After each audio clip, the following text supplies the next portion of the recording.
So I started asking the question, if I were to come and spend some time with yourselves, and I could use a relatable industry example that is close enough to you that you would understand it, but not so close that I would be in breach of some of the conversations you'd be having, what kind of examples would you use? And then I looked at some of the work we do in our research firm, and I thought what I'm about to share with you is something you might find some value in.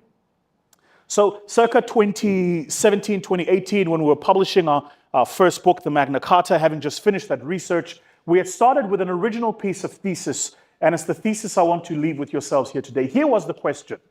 If you took two companies operating in the same market, selling the same products to the same customers, hiring people that went to the same schools, buying from the same suppliers and pricing the same ways, and you looked at them over a period of time, is it possible one would outcompete the other?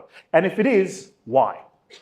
We did this analysis across all kinds of industries. So for instance, I got to spend time with the leadership team at Clicks and compared them with Dis-Chem, got to spend time with Ivan Salzman, the founder of Dis-Chem, and his leadership team. We did a similar same sort of research in banking and financial services and insurance, in agriculture. But the best part is what I want to share with you here today, because we then did the same sort of research in the retail business. We did wholesale as well, but we looked at retail.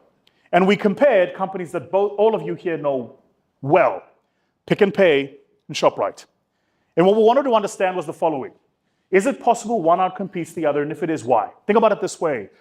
Pick n Pay and Shoprite kind of both buy from the same suppliers. They go to Angloval Industries, AVI, they go to Tiger, they go to Premier. They go to the same suppliers and buy the same products. They have a similar distribution model. Pick n Pay was later to go with the DC, but a very similar distribution model. They buy technology from the same customers and the same suppliers. If you go to the SAP conference, what's called SAPIL, I've had the privilege of speaking there twice.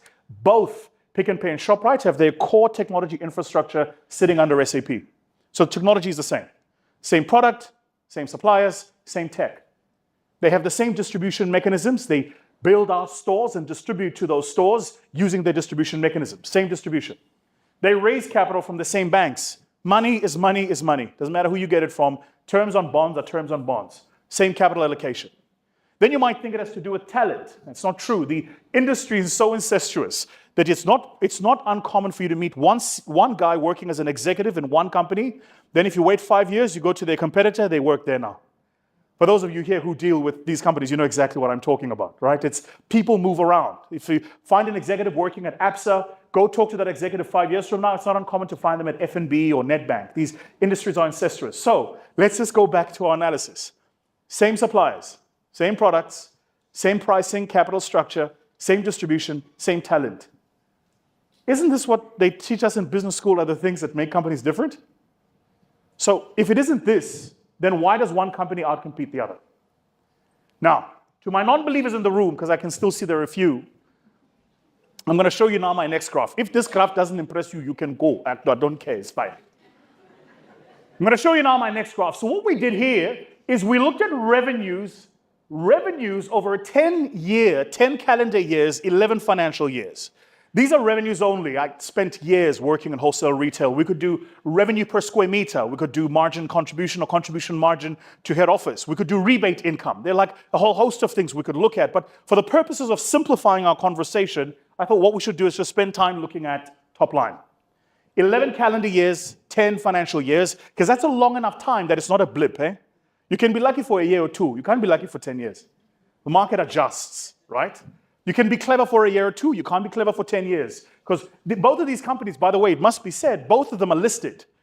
So just to be clear, if any one of them changes strategy, by law, they have to publish it in the stock exchange news service, the SENS announcement by the JSE. They have to tell the market that they've changed their strategy. And in the market is their competitors reading the same notice. Could you imagine operating in a business where the stuff you're sharing here, every day if you change strategy, you have to tell your competitors. So strategy, you have no advantage. No advantage on people. Isn't this so cool? It's nice. No, it's very nice. I'm still coming. Don't be impressed yet. And then you'll see, we dollarize the numbers. You see there, the numbers are dollarized on both ends. That's just because if I put rands there wasn't enough space for my graph. So we dollarize. We assume a 10 to 1 we assume a 10 to 1 rate. So let's now have a look at the numbers, shall we? As Jay-Z says, the other Jay-Z, not our Jay-Z, he says, men lie, women lie, numbers don't. I always thought it was my professor who taught me finance, but then I listened to a Jay-Z song and he said it first. So check this out. In the year of our Lord 2003, Pick n Pay was a 30 billion rand a year business. Fast forward 10 financial years, 11 calendar, and she grew from 30 billion top line to 64 billion top line. That's a 2.2x growth in 10 years. That's doubling of your business over a period of a decade in a highly competitive, highly saturated market where you have very little strategic competitive advantage. Who here thinks that's a good result?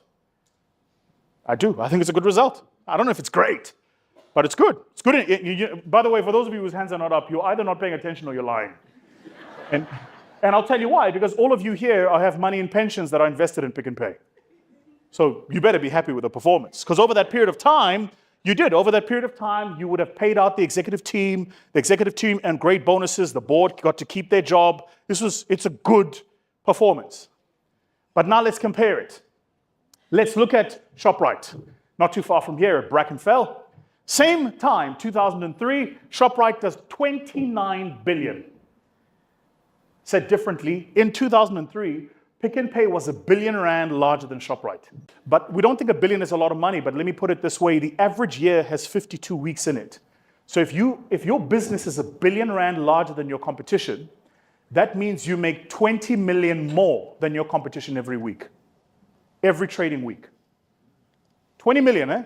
And by the way, you got to remember, you guys work in the supply chain of these businesses, but you got to remember that for a lot of food retailers, they make 3% gross margin. When I was working at Metro, that was our gross margin on food. 3% gross margin on food, 8% gross margin on gen merch. You earn 11% rebate on food and about 7% rebate on gen merch. So 3% gross margin, as you know, means that a customer walks into the shop with a little trolley, they buy stuff for 100 rand. The shopkeeper is making 3 rand profit from 100 rand before rent, salaries, and related expenses. So if I'm R1 billion bigger than you in a 3% gross margin business, do you understand why it might be a little bit difficult for you to catch up? So let's watch what happens. Shoprite grows from 29 billion to 60 in 6 years. Watch what happens next, Gert. They go from 60 to 97 in 3 years. Shoprite added 37 billion rand. I'll say it again. They added 37 billion rand in new income over 3 years. Look at your calendar. 3 years is 36 months. Shoprite added R1 billion in new income every month for 3 years. Can I say what you're all thinking? Forgive me. Fuck.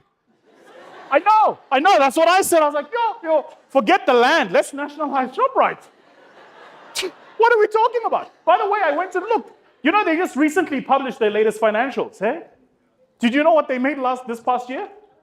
258 billion. They're twice the size of this now. 258 billion. I was like, okay, let me think. So, follow me. Shoprite just made 260 billion. That's as near as makes no difference. 280, 144 times 2 is 288.